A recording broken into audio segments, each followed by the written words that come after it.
Hola, querido. En este estudio veremos la importancia del estudio de la Biblia en el proceso del reavivamiento. Vuelvo a repetir el concepto de que la palabra reavivamiento viene del verbo reavivar, volver a dar vida, aumentar la vida casi acabada. Por ejemplo, tú reavivas un fuego que se está acabando, que se está extinguiendo, le echas más leña y le vuelves a dar vida, lo reavivas. En la experiencia del reavivamiento espiritual, la palabra de Dios es importante, es como la leña para el fuego. Comenzaremos hablando del Salmo 119. Mira, el Salmo 119 fue escrito por David, tiene 173 versículos y 316 líneas. El tema central de este salmo es la palabra de Dios, pero la palabra de Dios es presentada bajo 8 nombres diferentes. A veces se le llama los testimonios, la ley, los caminos, los mandamientos, los estatutos, los juicios, los dichos de Dios.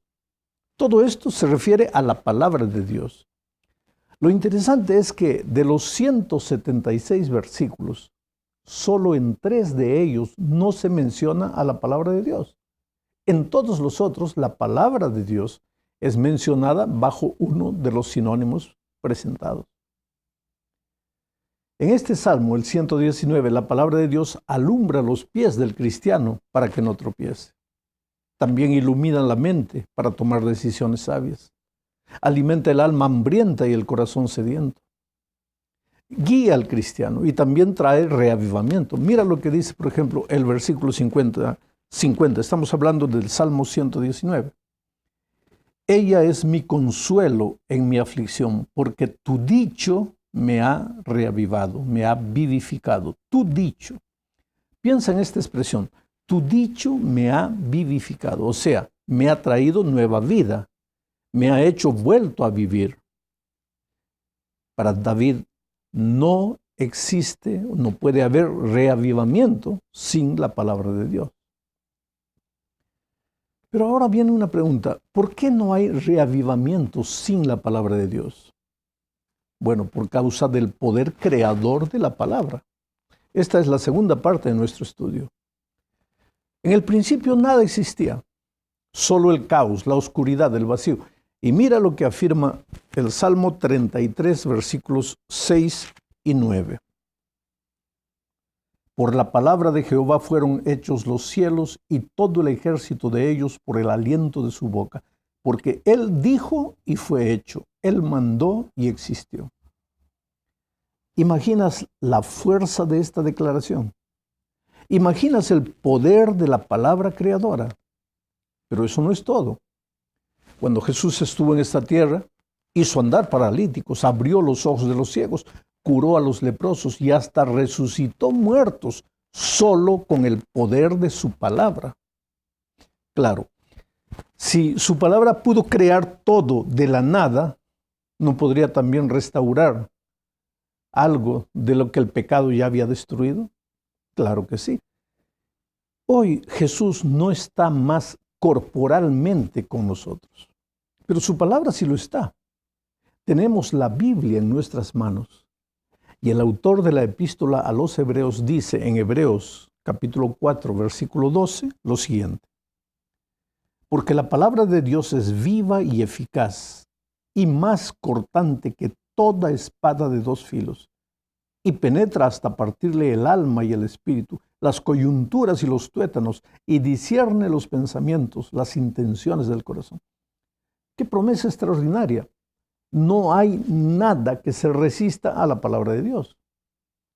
¿Sabes que a lo largo de mi ministerio he visto el poder transformador de la palabra? Pecadores de los cuales la sociedad, la familia, la iglesia ya no esperaban más nada. Esos hombres y mujeres fueron cambiados por el poder de la palabra. Ateos se rindieron al poder de la Biblia. Incrédulos, agnósticos, racionalistas cayeron arrodillados ante Dios después de reconocer el poder de su palabra. No hay argumento más poderoso para un predicador que decir, la Biblia dice. Te voy a contar una anécdota. En 1954, un joven evangelista llamado Billy Graham fue a Londres para predicar en el Gran Haringey Arena. Había ahí una multitud, entre los cuales muchos reporteros, claro. Dos hombres, uno de ellos médico, que habían ido a escuchar al evangelista estadounidense, estaban sentados conversando entre ellos y criticando casi todo lo que Billy Graham decía. Entonces el evangelista empezó a predicar leyendo Jeremías 23, 29. Lo voy a leer. Jeremías 23, 29. Dice así: no es mi palabra como el fuego y como el martillo que despedaza la roca, dice Jehová. Bueno, el martillo empezó a golpear y a destrozar los corazones más duros aquella noche. Y en la hora del llamado, el médico que estaba ridicularizando a Billy Graham le dijo al hombre que estaba a su lado: yo no sé con relación a ti, pero yo me voy a entregar a Jesús. Ahí el otro le dijo: sí, yo también me entregaré, pero antes tengo que devolverte tu cartera porque yo soy un ladrón y te había robado la cartera. Bueno, ese es el poder transformador de la palabra. Y ahora yo te pregunto, si puede traer vida a donde no hay nada, ¿no podría traer reavivamiento a donde la vida se está extinguiendo? Claro que sí. Y esta es la tercera parte del estudio. En esta tercera parte, veremos cómo trabaja Jesús para llevar a su iglesia a una experiencia genuina de reavivamiento. Porque, mira, como todo en la vida, existe la imitación, existe el fraude. Alguien puede pensar que está experimentando un reavivamiento sin precedentes cuando simplemente está pasando por un estímulo de sentimientos y de emociones. Por eso lo primero que necesitamos entender es que Jesús y el Espíritu Santo trabajan en la vida del cristiano a través de la palabra. Mira lo que dice San Juan aquí en Juan 5:39. Dice así: escudriñad las Escrituras, porque a vosotros os parece que en ellas tenéis la vida eterna, y ellas son las que dan testimonio de mí. Aquí el maestro habla de vida y también habla de las Escrituras. Ambas están relacionadas. No hay vida sin la palabra, sin la Biblia. La palabra te lleva a la vida. Y por otro lado, ¿qué es lo que hace el Espíritu? Bueno, Juan 13 o 16:13 responde: pero cuando venga el Espíritu de verdad, Él os guiará a toda la verdad. Y ahora viene otra pregunta: ¿y qué es la verdad? Pues Jesús responde aquí en San Juan capítulo 17, versículo 17, lo siguiente: santifícalos en tu verdad, tu palabra es verdad. Por lo tanto, la experiencia de reavivamiento que tanto Jesús cuanto el Espíritu desean que la iglesia viva está fundamentada en la palabra y no en el sentimiento. Los sentimientos son peligrosos, traicioneros. Cuando estás mal te hacen sentir que estás bien o viceversa. Por eso Jeremías afirma que el corazón humano es engañoso y perverso.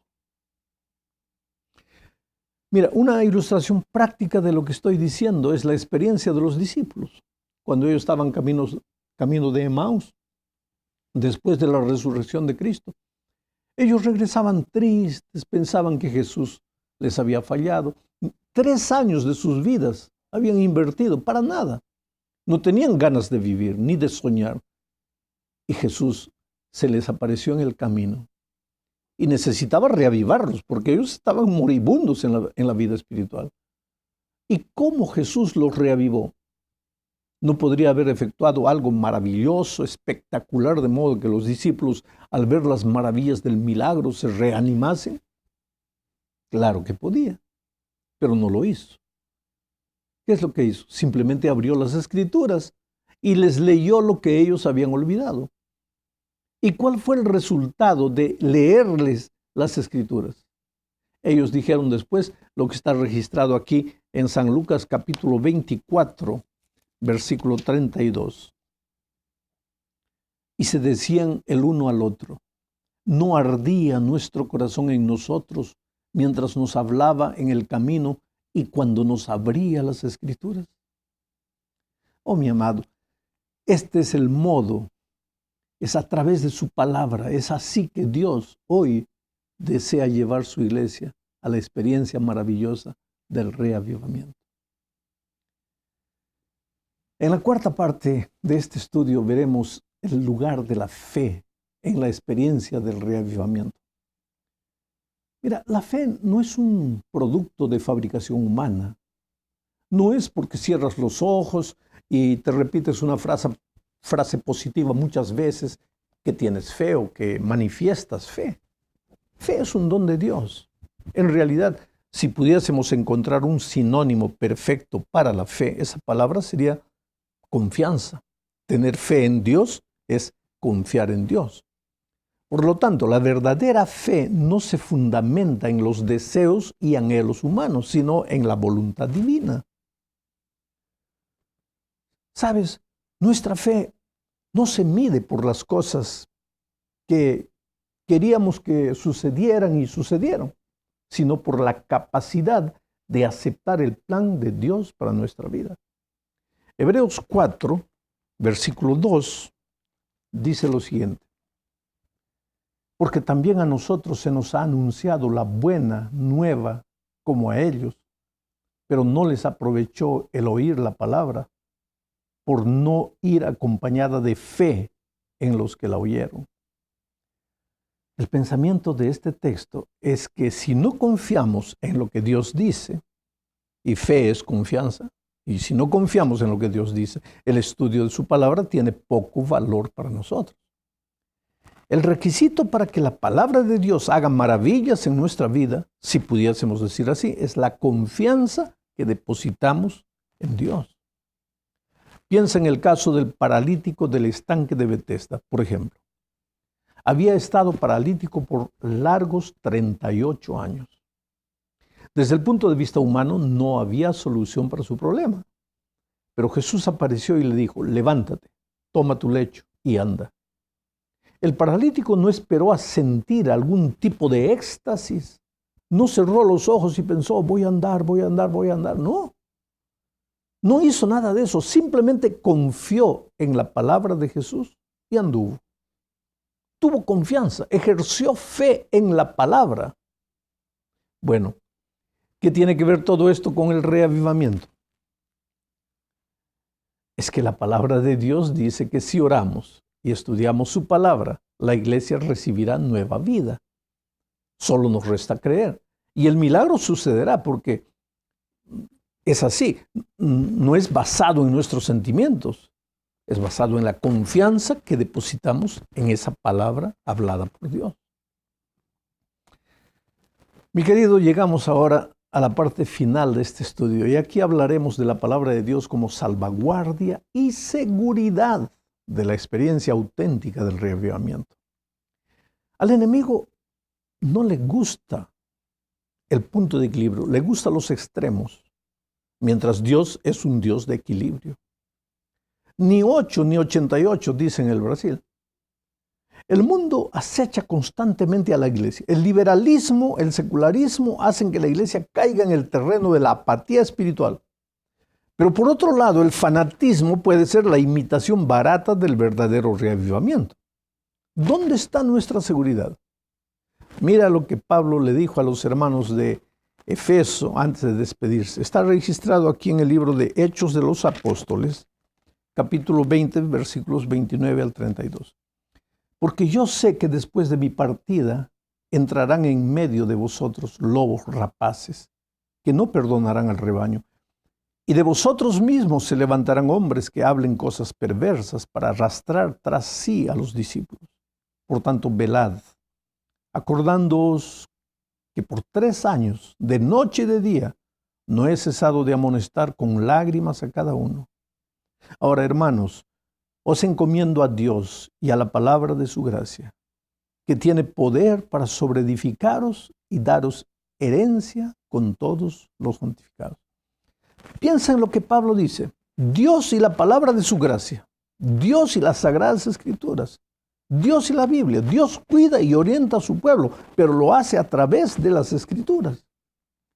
Por lo tanto, la Biblia tiene un poder defensor de los principios y protector de la iglesia, para que vientos extraños no nos lleven ni a la indiferencia del liberalismo, ni al fuego del fanatismo. Y Santiago repite el mismo consejo de Pablo, pero de otra manera. Leamos eso en Santiago, capítulo 1, versículo 22. Por lo cual, desechando toda inmundicia y abundancia de malicia, recibid con mansedumbre la palabra implantada, la cual puede salvar vuestras almas. La palabra implantada. Esta expresión es significativa. No es la palabra guardada, ni cerrada, ni adormecida. Es la palabra implantada, entretejida en la vida, hecha carne en la experiencia del cristiano. Ella es la salvaguardia del cristiano. La Biblia, cuando estudiada, cuando meditada, es la orientación segura para llegar al fin de nuestro peregrinaje en este mundo. Por lo tanto, querido, no hay reavivamiento sin el estudio diario de la palabra de Dios. Es el ancla de nuestra fe. Es en Dios, a través de su palabra y de sus promesas, que tenemos que depositar toda nuestra confianza. Que Dios te bendiga.